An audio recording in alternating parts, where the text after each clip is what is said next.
When we think of teenagers, most people think we're just kids running around with lots of energy, with no purpose.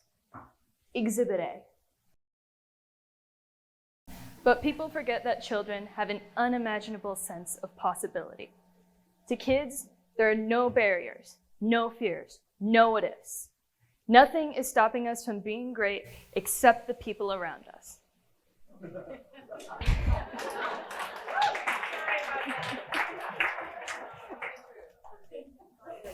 You might be surprised to know, but a lot of kids have come up with some pretty amazing inventions that have helped change your world. In fact, I like to call them unstoppable teenagers. When I was 13, I decided to write my first book, with no help from my parents. I came to them and told them I wanted to publish it. They didn't say no, or you're too young, or it's not good enough. They said, okay. They helped me publish it and edit it. And people always ask me, how or why did you write a book? And I usually say, because I wanted to. But people still find it so difficult and hard to believe that at such a young age I could do this. So today, I want to share with you 3 ways on how I became unstoppable and how you or you as parents can help your teenagers become unstoppable. The first step is that you can't have any limiting beliefs. Let me tell you a story about an unstoppable teenager. A young boy named Louis Braille developed a serious eye infection at the age of 3, which rendered him completely blind. He struggled for years to trace his finger over raised letters. But when he was about 12 years old, he learned a method of silent communication that was used by the French military. He simplified that process, and suddenly he was able to read a whole lot easier. He first presented his work in 1924, and now we have an entire reading system that all blind children and adults can use. Now this is what you call unstoppable. Looking at Louis's story, he was completely blind. That right there is not just limiting physically, but also very limiting mentally. Now, what does blindness have to do with our mental state? I want you guys to take a minute and close your eyes. What do you see? Nothing.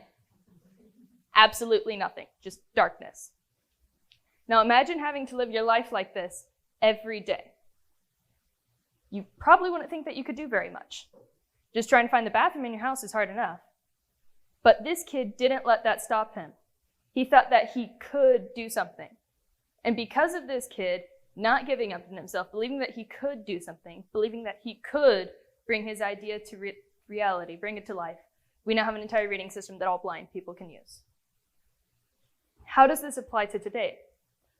Looking at my life and everything I do and all the accomplishments I've made, there's one thing that I do. I don't think about it. Whenever I want to try something new, I do it. If I have an idea, I start figuring out what I can do to make it a reality. And there have always been other people around me to help me. And I don't let them tell me whether or not I can or can't do something. Which brings me to my next point.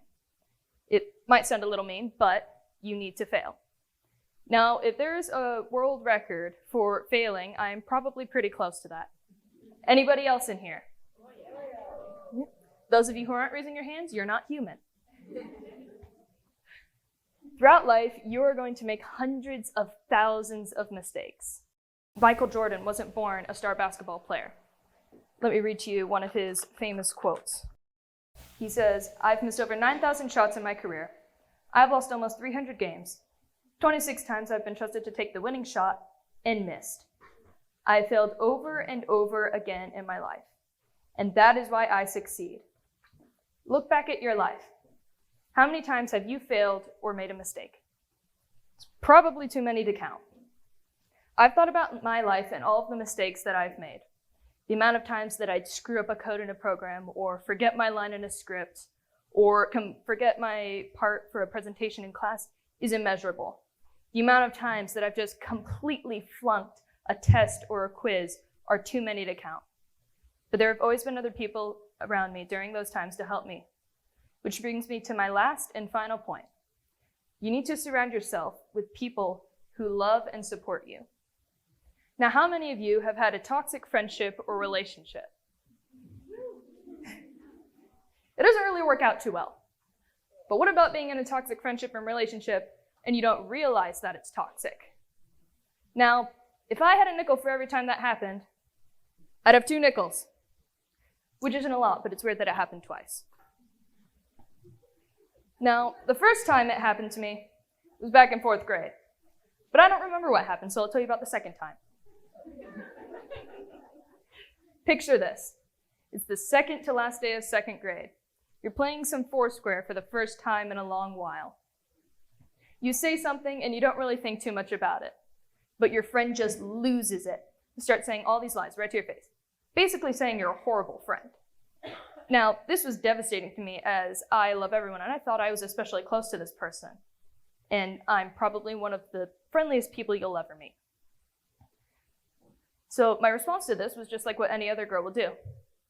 I climbed to the top of the bleachers and cried. Luckily, some friends of mine that I knew were really good people came up and comforted me.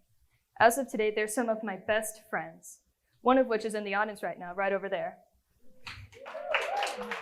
I want to say from the bottom of my heart, thank you, Eloise, for everything.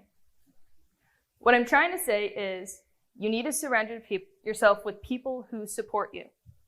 My mom says if they're not your biggest cheerleader, then they're not a good friend.